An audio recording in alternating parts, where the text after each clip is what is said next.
আসসালামু আলাইকুম। দেখেন ঢাকার শহরটা কত ফাঁকা। এমন ফাঁকা যদি সব সময় থাকতো,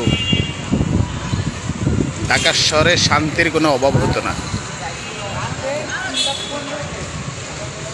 অনেক ফাঁকা, দোকান টোকান বন্ধ, সব বেশিরভাগই দোকান বন্ধ,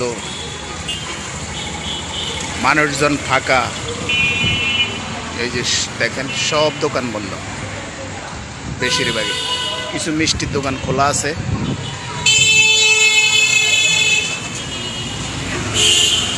ফাঁকা আর ফাঁকা, এমন সব সময় চাই ঢাকার শহর, তাহলে একটু শান্তিতে থাকতে পারবো। ওষুধের দোকান আছে কিছু, আর সবে বন্ধ, ফাঁকা,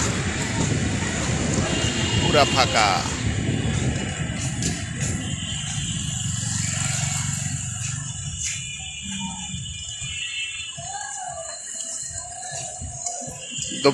দোকানপাটগুলি